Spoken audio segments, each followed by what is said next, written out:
sejam bem-vindos a esta casa, nesse dia, nesse domingo, que comemora-se o Dia dos Pais. Espero, nem sei se todos têm pai, mas como eu não tenho.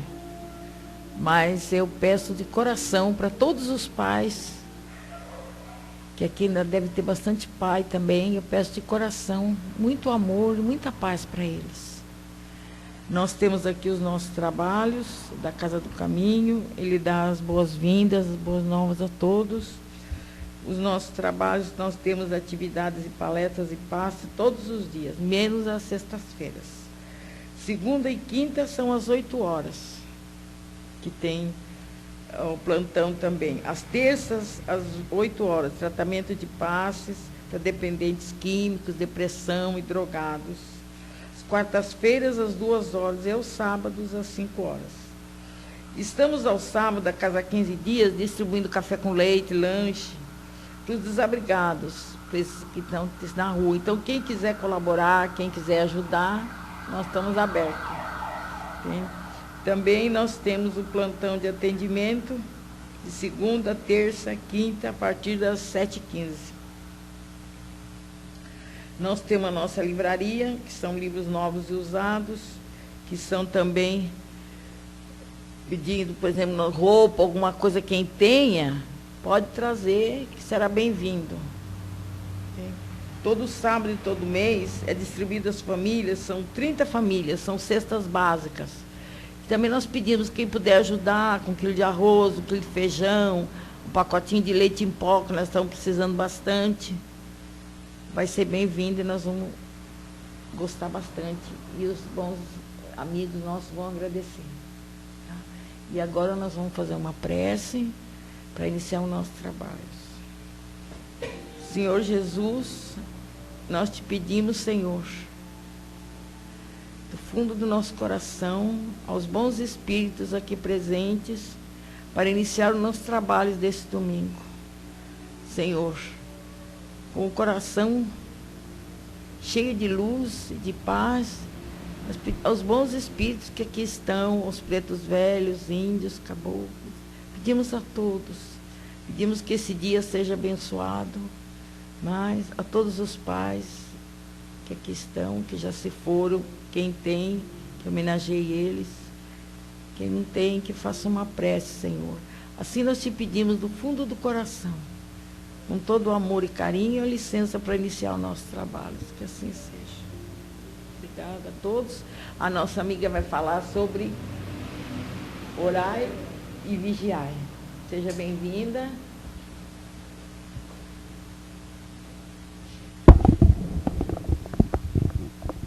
Bom dia a todos, que a paz de Jesus nos envolva, nos fortaleça e nos ampare. O tema de hoje é o Vigiai e Orai, né, que Emmanuel comenta no livro Fonte Viva, na lição 110. Na verdade, o texto de Emmanuel é baseado no ensinamento de Jesus, que está em Mateus, capítulo 26, versículo 41, onde ele pede às pessoas que vigiem e orem, né, para não cair em tentação. Nós, usualmente, falamos que é para orar e vigiar. E parece uma coisa que não tem relação, mas é uma diferença muito grande se nós falamos que é para vigiar e orar, ou se falamos que é para orar e vigiar. Porque se nós falamos que é para orar e vigiar, nos dá a impressão de que nós não precisamos vigiar, basta orar. Ou seja, eu faço o que eu quero e depois eu oro. Né? E a vigilância fica para outra hora. O que é vigiar? Né? É estar atento, é prestar atenção naquilo que acontece, é prestar atenção naquilo que fazemos, naquilo que pensamos. Normalmente nós fazemos isso com relação à vida do outro. Nós prestamos atenção no que o outro faz, no que o outro fala, né? Principalmente para tirar deduções, fazer julgamentos. Né? Mas, quando é com respeito à nossa vida, nós não vigiamos muito. Nós não estamos muito atentos, porque nós partimos do princípio que nós estamos sempre certos. Ora, se nós estivéssemos sempre certos, haveria algum problema na nossa localização no mundo em que estamos inseridos. Porque, como se estamos certos, vivemos num mundo tão tumultuado. E se todo mundo estivesse certo, ninguém brigaria, não é assim? Tudo fluiria de uma forma muito natural. Todo mundo se entenderia. Sexta-feira, ou ontem pela manhã, sábado, começou uma guerra na Rússia por um pedacinho de terra. Ora, se todo mundo estivesse certo, precisaria brigar? Acho que não. Aliás, não só acho, como tenho absoluta certeza. Então, o problema da ordem das coisas, claro, a ordem alfabética facilita que falemos, oremos e vigiemos. Mas o ensinamento de Jesus, segundo Mateus, é vigie e ore. Por quê? Quando nós fazemos alguma coisa que a nossa consciência nos acusa de que essa coisa é contrária à lei divina, automaticamente nós nos arrependemos e lamentamos. Lamentar não é orar. Porque enquanto nós lamentamos, nós estamos, na verdade, baixando o nosso padrão vibratório, colocando o nosso padrão vibratório cada vez mais baixo e favorecendo influências não tão positivas. Quando nós oramos, nós fazemos exatamente o oposto. Nós elevamos o nosso padrão vibratório. Nós nos aproximamos dos benfeitores amigos. Nesse conjunto de coisas, é interessante que nós temos que estar atentos, que é a vigilância, para o fato de que, quando a nossa consciência nos acusa que fizemos algo que não deveríamos fazer, em vez de ficarmos lamentando, nós deveríamos, na verdade, fazer uma prece e um sincero pedido de perdão. Por que um sincero? Não é? Porque você não, é só pedir perdão, depende. Tem o perdão do coração e tem o perdão da boca. Quando pisam no nosso pé, no ônibus ou no metrô, que perdão que nós damos? É o da boca, porque o pé continua doendo. E cada vez que a gente lembra que o pé ainda está doendo, nós percebemos que nós não perdoamos. Então, esse perdão sincero é aquele perdão mesmo. O que é o perdão? Não é o esquecimento do fato. Porque esse é um outro ponto que nós temos que prestar muita atenção. Tudo que eu vou falar hoje está ligado a prestar atenção, a estarmos atentos, vigilantes. Por quê? Quando se fala assim, perdão é esquecimento. Ora, se perdão é esquecimento, como que Emmanuel, André Luiz e tantos outros espíritos nos trazem histórias da vida deles, contando o que eles viveram no passado? Se esqueceu, não lembra mais. Como que eles contam? Olha que coisa interessante. Então, de que esquecimento se fala no perdão? Não é o esquecimento do fato, é o esquecimento da emoção e do sentimento que o fato gera na gente. Ou seja, cada vez que nós contamos o ocorrido, nós temos que prestar atenção que sentimento a situação nos provoca. Pisaram no meu pé, está doendo. Cada vez que eu vou contar que pisaram no meu pé, como eu conto? Normalmente nós aumentamos. Porque nós queremos valorizar a situação. Porque às vezes o pé nem está doendo mais. Mas a gente fala assim, o cara pisou no meu pé, daí ainda olha assim para o pé e fala assim, olha o jeito que ficou. Não tem nada, mas você arranja que nem criança com arranhão, não é? A criança arranja arranhão onde não tem. Mas olha, está aqui, machuquei, esse sentimento é que é importante. Porque se nós temos que valorizar as coisas para que o outro dê importância, já mostra que nós estamos aumentando a história. Ou seja, nós não estamos trabalhando com os fatos reais. Nós estamos valorizando situações negativas, na verdade. Porque o pisão no pé, a falta de perdão, a raiva, esses sentimentos, na verdade, são resultado de falta de vigilância. Porque eles vão fazer com que nós coloquemos o nosso padrão vibratório cada vez mais para baixo, em vez de nos elevarmos, compreendendo que o outro pode ter pisado porque o ônibus estava cheio, porque para entrar no metrô foi difícil, ou porque ele foi descuidado, ou porque nós estávamos no meio do caminho. No metrô tem um cartaz muito legal que fala assim, quem fica na porta atrasa a vida alheia. Só que vocês já perceberam que fica cheio de gente parada em frente ao cartaz, olhando para o cartaz? Então, ou essas pessoas não estão vendo o cartaz, ou elas acham que elas não atrapalham. Será que nós, às vezes, também não estamos no caminho do outro? O pessoal anda hoje no transporte público com um fone de ouvido. Claro que o fone não é só para eles, porque a gente consegue ouvir a quilômetros, estou exagerando, aquilo que eles estão ouvindo. É uma delícia, então, vocês já perceberam que a gente pede licença e ninguém ouve? Você pede licença uma vez, você pede licença 2 vezes, e a pessoa está lá, curtindo a música dela. E você tem que passar. Não é assim? Será que às vezes nós também não estamos nos comportando de uma forma tão centrada em nós mesmos que não percebemos o que acontece à nossa volta? Ou seja, nós acabamos atrapalhando a vida do outro. Porque esse cuidado, essa atenção ao nosso comportamento, à nossa atitude, é a vigilância para com nós mesmos. Porque nós temos que estar vigilantes para fazermos aquilo que está lá no Evangelho, principalmente no capítulo 5, os Espíritos nos colocam muito isso, no Evangelho segundo o Espiritismo, de que nós não devemos nos perder em lamentações e em murmurações. E é o que normalmente nós fazemos, né? É lamentar. Nós fazemos as coisas erradas e lamentamos que fizermos, em vez de procurarmos corrigir. O que é a correção? Né? O pensamento, depois de emitido, ele está emitido.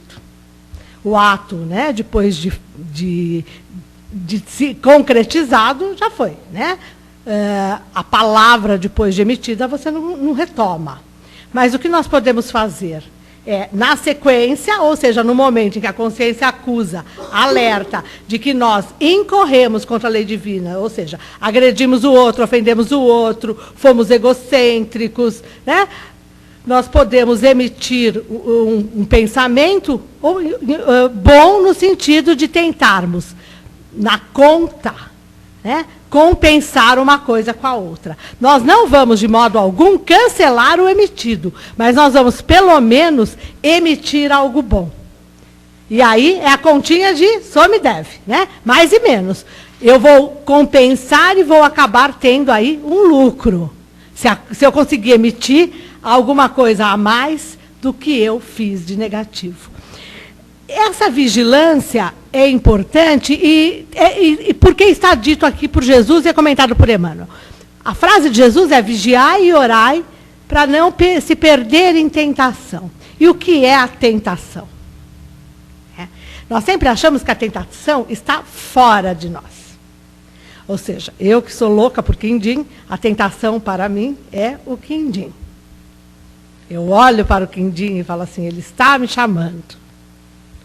O quindim não tem absolutamente nada com isso.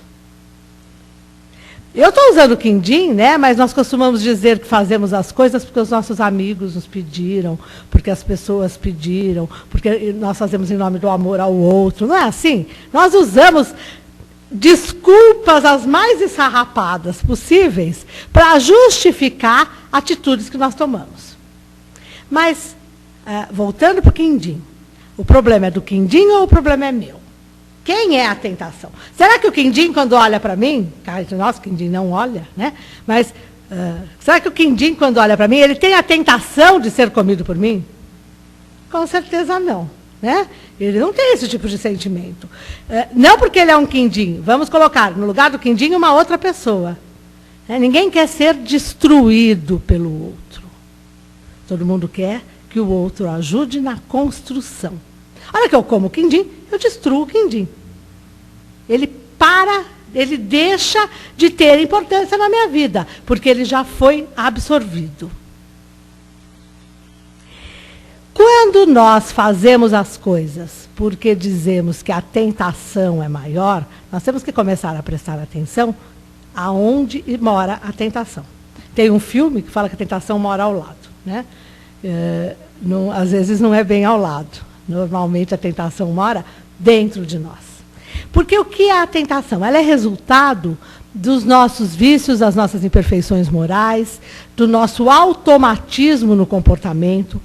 Voltando para o caso de murmurar, nos lamentarmos, reclamarmos da vida, que é uma postura extremamente usual, né, na sociedade em que estamos inseridos. Ora, por que eu faço isso? É um automatismo. A hora que eu vou contar o que me aconteceu, minha primeira condição é me vitimizar, me fazer de coitadinho e falar assim, olha, tenham pena de mim.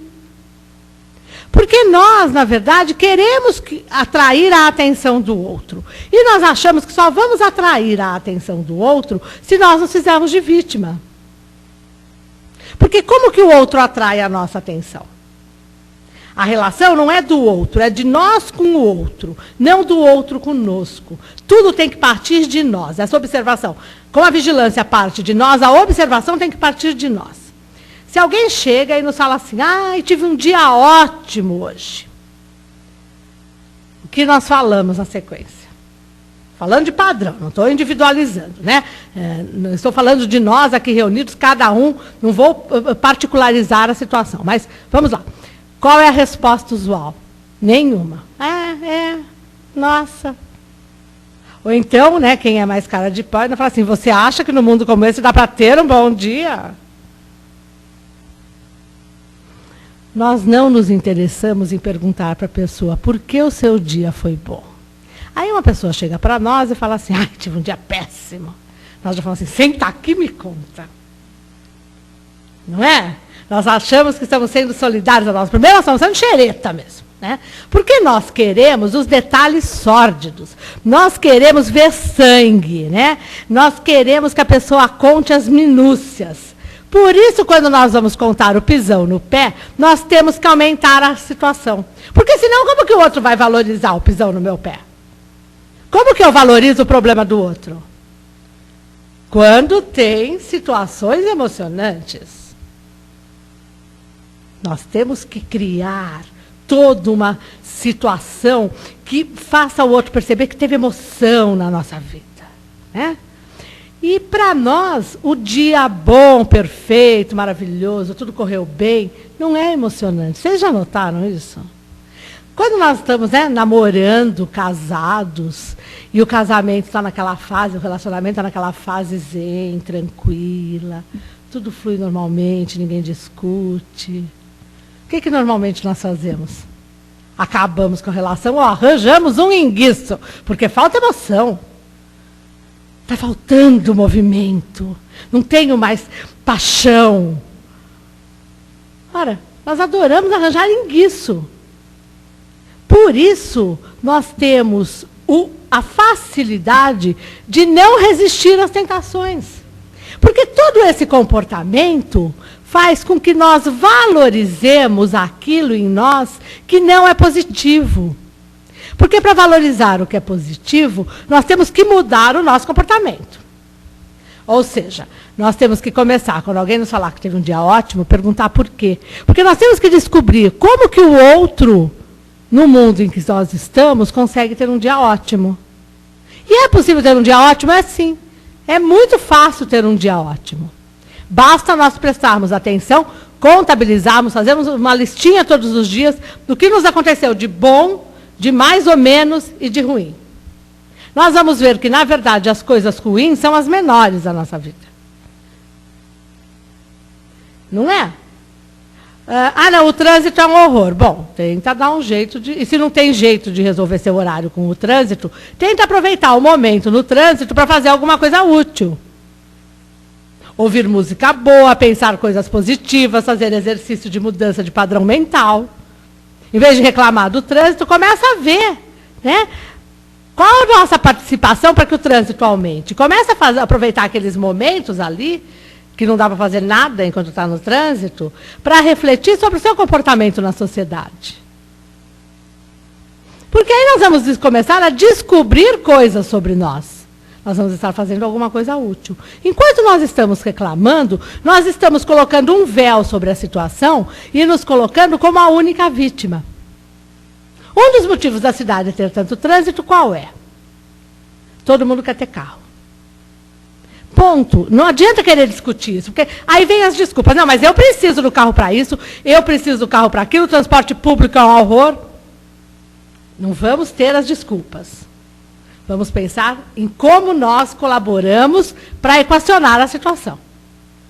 Se a minha colaboração é pôr o meu carro na rua para ir até a padaria e voltar, na hora, e eu tenho que ir na padaria às 6 horas da tarde, tem alguma coisa errada, porque a cidade tem que estar vazia nesse horário para eu sair com o meu carro. Se a padaria é 2, 3 quarteirões da minha casa, porque eu tenho que ir de carro. Por que eu não vou a pé? É uma reflexão. Claro, eu estou sendo muito simplista. Tem pessoas que realmente precisam do carro. Mas será que todos os carros que estão na rua estão ocupados por pessoas que precisam do carro para se locomover naquele preciso horário? Como nós vamos saber isso? Partindo de nós, não do outro. Não vamos começar a julgar o que o outro está fazendo dentro do carro. Vamos começar a pensar por que nós estamos dentro do carro.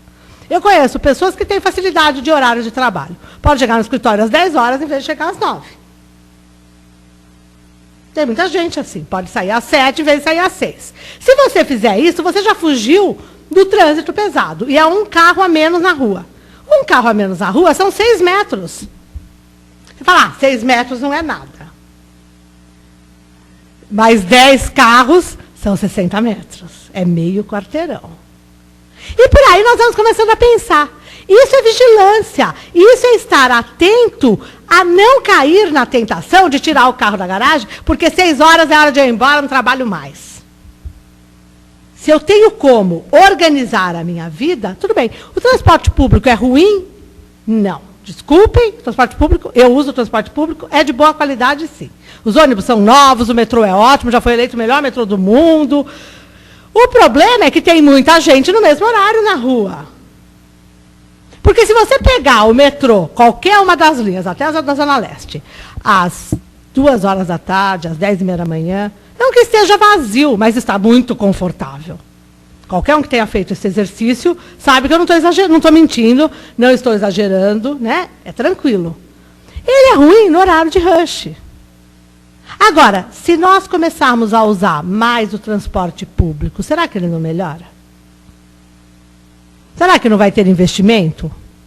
Será que nós aí não vamos poder cobrar a melhoria do transporte, uma vez que nós passamos a ser usuários?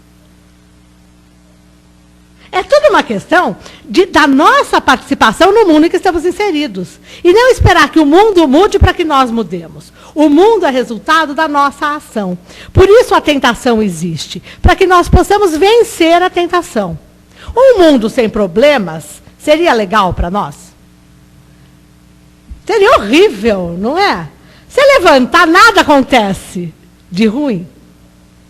Todo mundo sorri para você, todo mundo te trata bem, todo mundo fala assim, você está lindo, você está maravilhoso, eu te amo.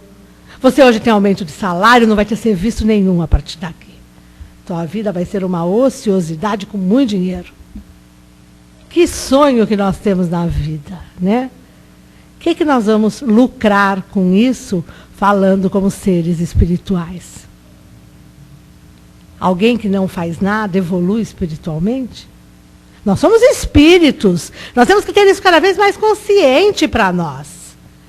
Nós estamos encarnados para vivermos na matéria as provas e equacionar aquilo que está pendente na nossa vida, que graças à matéria há um esquecimento do passado, ou seja, há um amortecimento aí dos nossos débitos, dos nossos erros, e nós conseguimos nos relacionar com o outro, esquecendo o que nós fizemos para o outro, que o outro nos fez. Eu sempre uso isso, né? Porque normalmente quem está aqui falando, as pessoas olham com simpatia, com atenção, né? Falam assim, vamos imaginar isso há umas 4 encarnações atrás, uma mesma situação dessa, em que eu posso ter levado todos a cometer uma atrocidade. Será que se as pessoas que estão sentadas lembrassem disso, iam me olhar com carinho e simpatia? Com certeza não. Então nós estamos encarnados para tentarmos equacionar graças a esse esquecimento, que não é o perdão. Esse esquecimento é o esquecimento que a matéria possibilita ao espírito, enquanto o espírito está na matéria. O espírito não é a matéria. Muito menos a matéria é inteligente ou a matéria tem vontade própria. Então, voltando à tentação. A tentação está dentro de nós, resultado desse nosso passado. Aí fala assim, mas como eu vou saber o que eu fiz no passado? É fácil, meus amores. É facílimo saber o que nós fizemos no passado. Vamos olhar a história da humanidade. Não precisamos nos localizar precisamente em cada caso, né? Não é aquela história de, eu tenho que saber o que eu fui na vida passada. Com certeza não foi boa coisa. Porque se fosse boa coisa, nós não estaríamos um domingo pela manhã, todos reunidos numa casa como essa, tentando achar caminhos. Quem é boa coisa, está lá fora exercitando o que é. Fazendo, né? Ajudando. Sem achar que está se sacrificando pelo outro. Porque aí, aí eu vou entrar numa outra discussão, mas é isso. Muitas vezes nós ajudamos o outro, nos colocando na situação de eu estou me sacrificando. Né? Eu quero que o outro melhore e ele não tem jeito. né?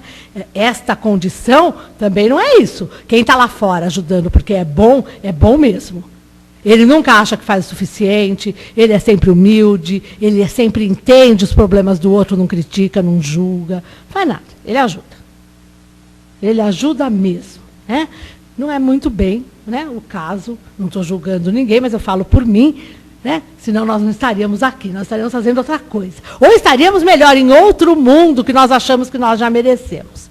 Mas esse passado nos coloca numa condição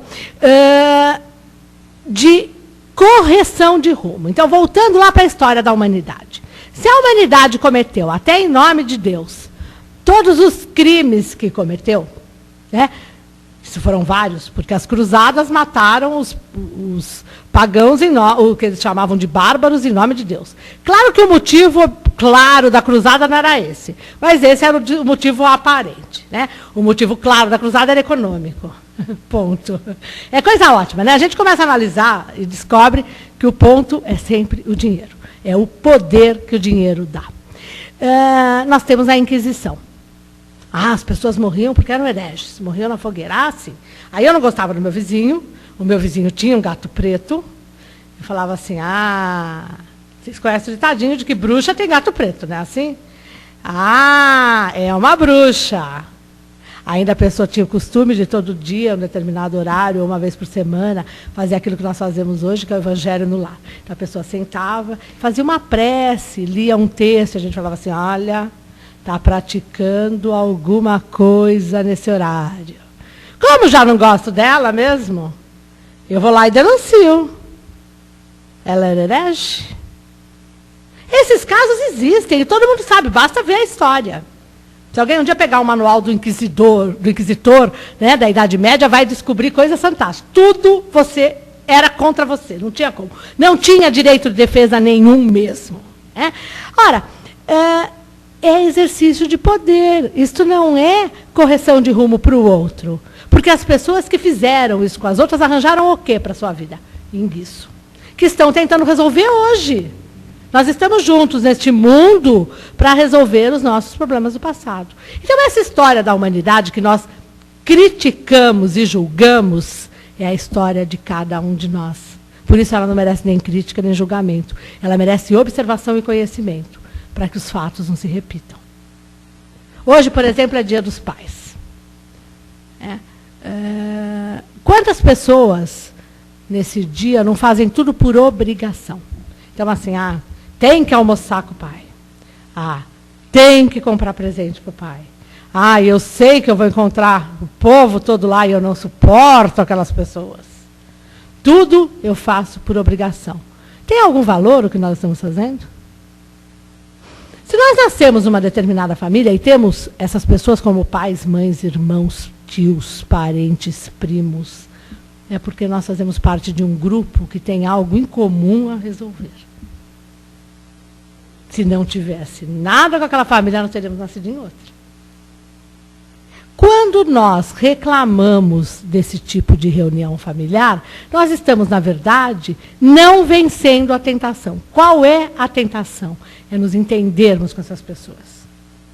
Essa é a forma de vencer a tentação. Qual é a tentação?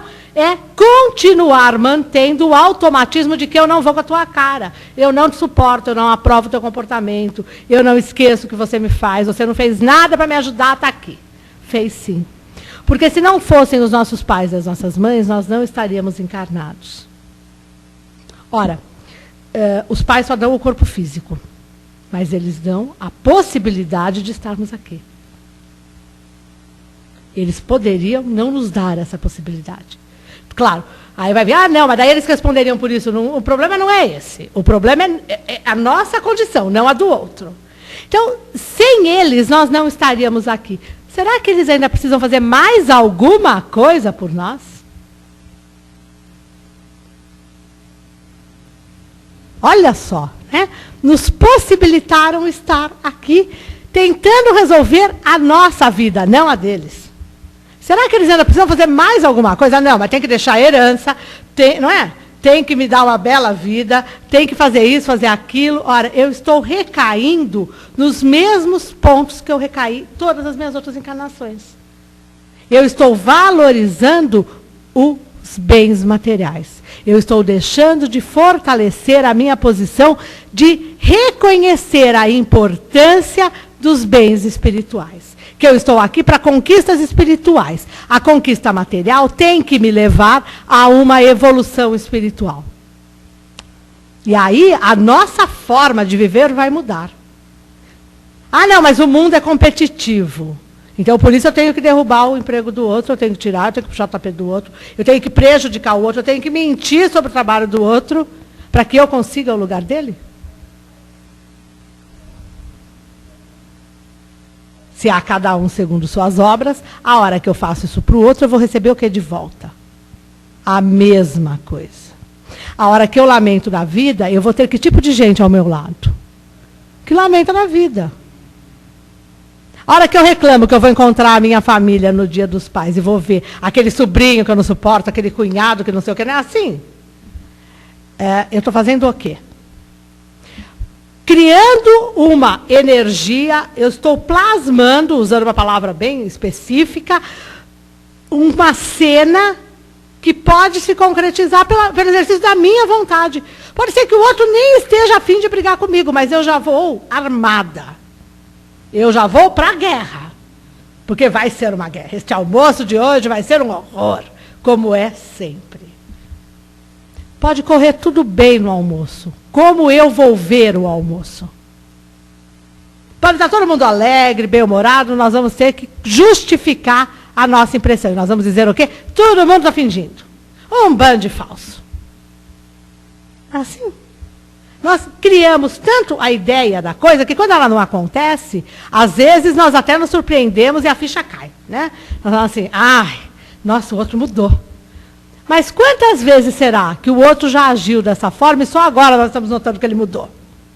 Por que isso não acontece conosco? Nós mudamos o nosso comportamento com o outro, ou seja, nós vencemos a tentação de brigar com o outro e o outro demora para perceber. Ele briga sozinho. Se para o outro perceber que nós mudamos, precisa de tempo, para nós percebermos que o outro mudou também. É a história, né, de mulher quando corta o cabelo, chega em casa e o marido não vê, não é assim? Passa uma semana, ela já está fuzilando, fala assim, escuta, você não viu que eu mudei meu cabelo? Eu já vou mudar de novo. É assim que acontece o nosso comportamento. Demora para nós notarmos que o outro mudou. Porque essas mudanças são sutis. E outra, como todo mundo, né, da mesma forma que nós plasmamos como vai ser o almoço de família, os outros também plasmaram. E cada um vai com o seu quadro mental. E a hora que chega lá, cada um vai continuar vivendo o quê? O seu quadro mental. Não vai estar predisposto a ver a realidade. Porque esse quadro mental não obrigatoriamente é a realidade. Ou seja, nós aumentamos as nossas tentações pelo exercício da nossa vontade. Aí a vigilância é importantíssima, não é o orar que é importante. Claro, orar é muito importante, né? Não vamos entender errado, né, o que eu estou querendo colocar. Se eu vigiar, eu vou ter, na verdade, que me preocupar menos com uma série de coisas. Eu não vou ter que me preocupar se eu estou agindo corretamente com a lei divina. Porque a vigilância é exatamente a ação dentro da lei. Nós temos que buscar agir direito, seguir a lei divina da mesma forma que nós seguimos a lei humana. E aí veio uma reflexão ótima para o momento do trânsito. Como nós cumprimos a lei humana? Será que nós cumprimos? Sexta-feira eu vi uma notícia que eu achei muito interessante. Todo mundo conhece o Stand Center. Foi dada uma sentença de crime de pirataria. O dono do imóvel e 16 lojistas vão ter que pagar de multa a irrisória quantia de 7 bilhões de reais. Fazendo uma conta básica, são 17 pessoas, 7 bi, dá uns 400 milhões para cada um. Aí, claro, qual é a nossa primeira coisa? Ninguém vai pagar. Não é problema de pagar ou não pagar. É o problema do que isto significa em termos de simbologia. É a maior multa contra a pirataria já paga. Quem nunca comprou coisa pirata? Eu falo nunca. Quem nunca parou no camelô para comprar alguma coisinha, estava escutando Made in China. Não é? Nós colaboramos para que essas pessoas paguem a multa. Aí vai dizer, mas o dono do prédio não tem nada com isso? Claro que tem. Ele sabia para que o prédio era alugado. Ele é responsável. E, na verdade, todo mundo que comprou também é. Porque se ninguém comprasse, não teria multa. E não teria... Vocês percebem o encadeamento das coisas? Isso é vigilância. Se eu vou comprar um CD pirata, estou falando de CD porque é o comum, né? Mas não é só isso. Tem as bolsas de grife, aquelas coisas, tênis, camiseta, tem de tudo. Mas vamos lá, vamos para o CD que é o usual. Se eu vou comprar um CD pirata, a hora que eu vou comprar, por que ele custa tão mais barato? É essa a pergunta que eu tenho que me fazer. Por quê? Não estão recolhendo imposto. O artista não está ganhando o resultado do seu trabalho. As pessoas que produzem isso têm regime semi-escravo de trabalho e quem vende não tem nenhuma garantia de emprego. Por que é mais barato? Vocês percebem? Tudo tem que ser refletido. Eu tenho que vigiar. Ora, será que eu preciso ter? Porque essa é uma outra pergunta que nós temos que fazer. Porque nós queremos ter tudo que a vida nos oferece. E nós fazemos o quê com a nossa condição espiritual? Como eu disse, a vida na matéria tem que me possibilitar ferramentas de eu evoluir espiritualmente. Ou seja, as minhas conquistas profissionais, as minhas conquistas intelectuais, têm que se refletir no meu desenvolvimento espiritual. Para se refletir, eu vou ter que estar alerta. Eu vou ter que não incorrer nas mesmas falhas. Ou seja, como eu cumpro a lei humana, vai me mostrar como eu cumpro a lei divina. E a lei humana, ela é bem mais, nos dá fugas, nos dá espaços, nos dá formas de nos desculparmos. A lei divina é clara. Não fez o amor, não praticou o amor, não fez o bem. Você incorreu em erro. E o bem é para quem? Se eu fizer o bem, fala assim, não, o bem é para o outro. Tá. Mas aí eu me sacrifico para ser boa. Jesus diz que ele não quer sacrifício, ele quer misericórdia. Se eu fizer o bem para mim como espírito, eu não vou estar fazendo o bem para o outro. Se eu me tornar um ser ético, moralizado, que não favorece as tentações, que tenta vencer as tentações, que tenta mudar seu comportamento, eu não vou estar ajudando o outro.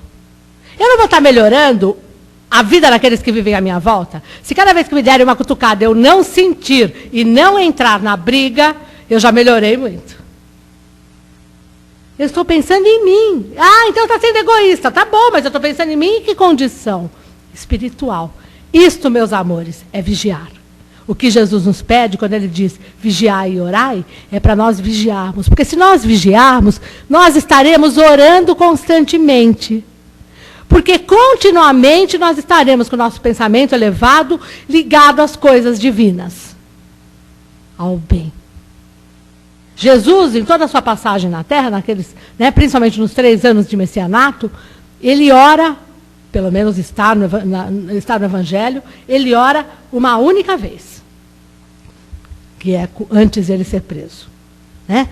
É quando ele pede a Deus que lhe dê forças de passar pelo que ele ia passar. Porque ia doer. Ia doer muito. Fisicamente falando. E a dor no corpo físico é uma grande tentação para nós. Né? E é mesmo. Ora, naquele momento Jesus ora. Mas o que foi a sua vida? Esses 3 anos que ele passou no messianato? Uma prece contínua. O cumprimento da lei divina, a prática do amor, do bem ao próximo. Então, se nós vigiarmos e atentarmos para as nossas atitudes, nós de fato estaremos orando. E mais do que isso, nós estaremos fazendo por merecer a terra. Como diz, bem-aventurados os mansos que herdarão a terra. Nós estaremos fazendo por merecer a terra, um mundo regenerado. Ou como está no Apocalipse, a Jerusalém ressurgida. Ou seja, um mundo onde o bem vai ser maior do que o mal, em termos de proporção. Mas para isso nós temos que vencer a tentação de comentarmos as coisas desagradáveis. É aí que a coisa pega. Um beijo a todos, feliz Dia dos Pais, porque se não somos pais hoje, somos filhos, e em outras encarnações já podemos todos ter sido pais, filhos, mães, independentemente do sexo que estamos tendo nessa encarnação. Um beijo grande a todos, que a paz de Jesus nos fortaleça e nos envolva agora e sempre. Muito obrigado pela palestra, né, que eu acho que foi importante para todos aqui presentes. E agora a gente passa para a parte importante, né, que é a participação daqueles que estão aqui. Então, aqui agora a gente está abrindo o microfone para que as pessoas que estão aqui presentes também participem. Aí vale só uma salvaguarda para os homens, como foi citado aqui, né? Os homens não são dentalistas, as mulheres são. O homem é generalista. É por isso que o homem em shopping center detesta, porque é muito detalhe. O homem não gosta de detalhe. Por isso que já experimentaram levar o namorado ou o marido no shopping? Horrível, a gente detesta mesmo. Mas nós não podemos esquecer, só comentando o teu comentário, que como nós alternamos sexos ao longo das nossas encarnações, todos nós já fomos homens e mulheres. Por quê? Porque nós temos que nos tornarmos seres completos. Ou seja, o homem tem que desenvolver um pouco desse detalhismo da mulher, e a mulher tem que desenvolver um pouco mais a racionalidade do homem.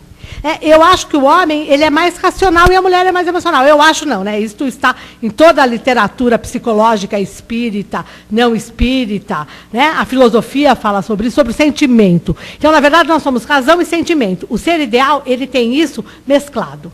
Então, hoje já tem homens que se preocupam com os detalhes, sim, um monte. E já tem mulher com pensamento mais lógico e racional, mais prático. Né? Isso é evolução. É evolução, mas é isso mesmo. E é resultado da vigilância. Vamos, gente.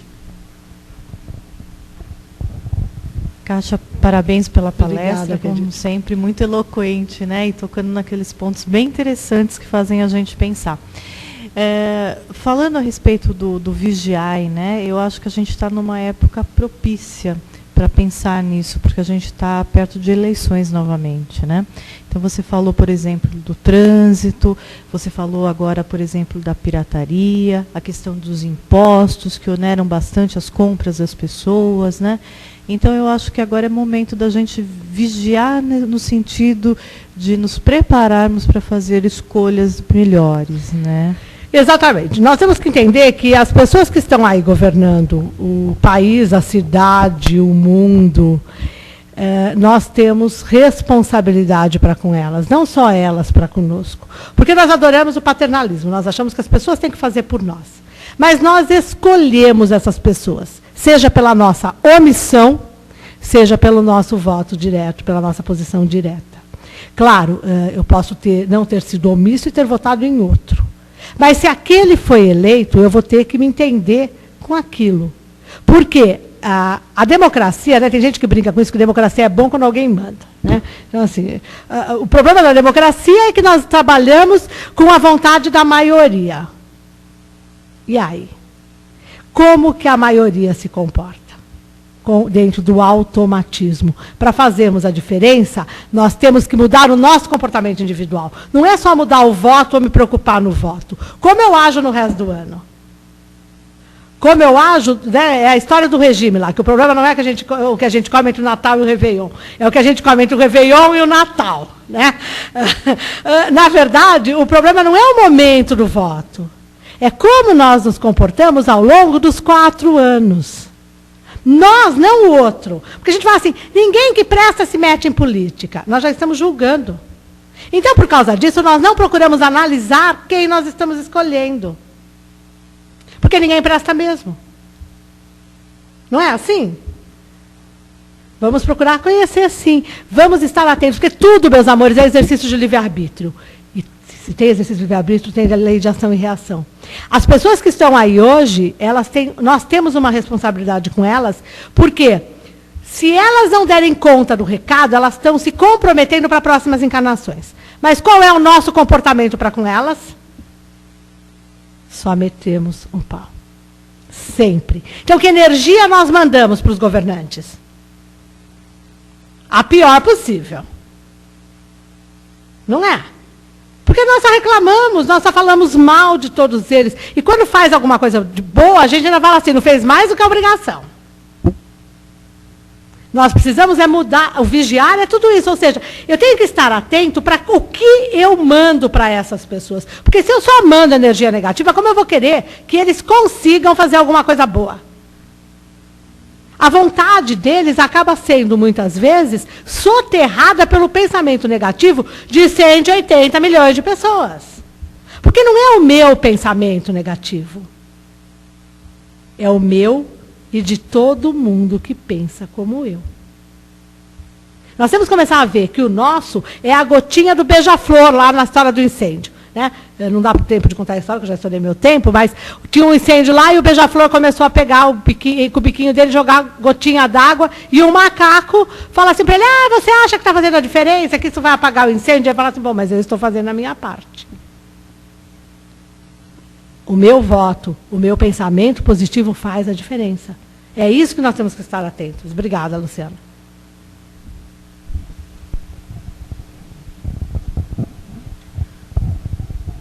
Bom dia. Referente ao pensamento também. Às vezes a gente, consciente ou inconsciente, manda um pensamento.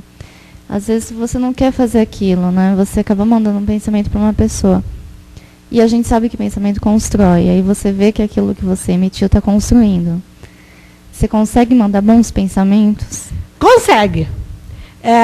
Acho que você não tinha chegado ainda na hora que eu falei isso. Tem um esquema de continha. Então, eu tenho uma atitude deplorável.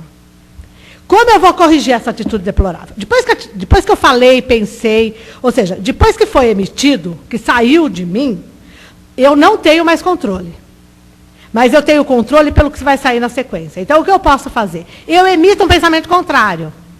Alguém vai captar o negativo, mas alguém também vai captar o positivo. A pessoa em si, nós não sabemos o que ela vai captar. Vai depender da faixa vibratória dela. Ela pode captar o negativo ou ela pode só captar o positivo. Mas alguém vai captar o negativo.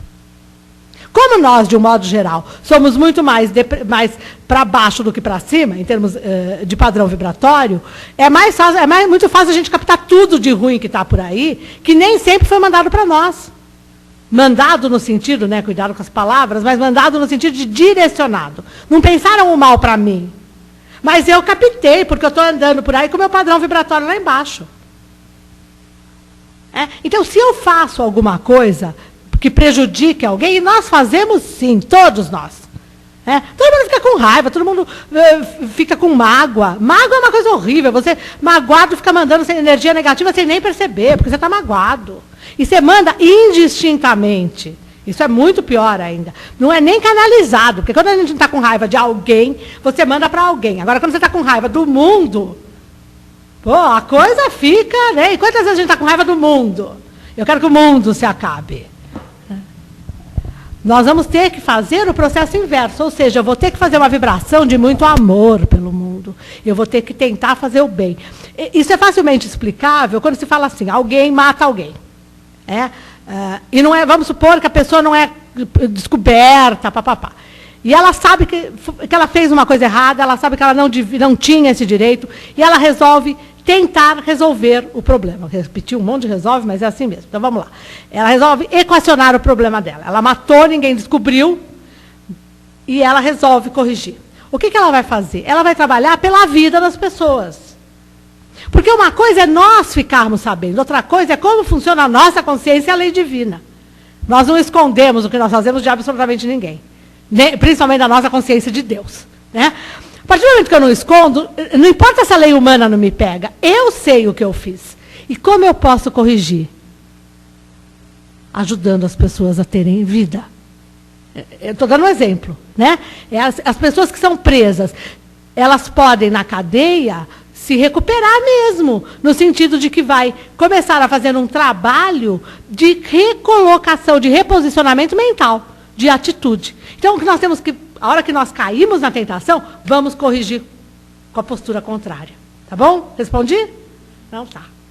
Obrigada. Mais alguma coisa? Então, obrigada a todos, um beijo grande. E a gente aqui que agradece, porque foi importante para todos nós aqui presentes. Muito obrigado.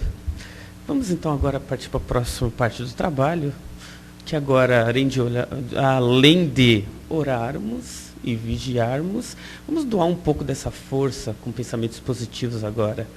Então vamos elevando o pensamento, aproveitando esse momento maravilhoso.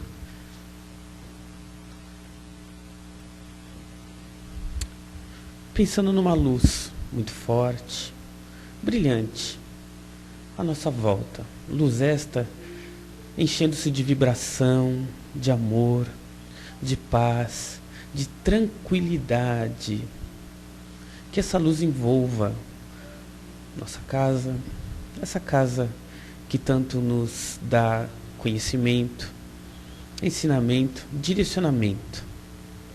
Que essa luz se expanda agora por toda a cidade, emitindo paz, emitindo pensamentos positivos, dissolvendo miasmas, para que todos nessa cidade comecem, no dia de hoje,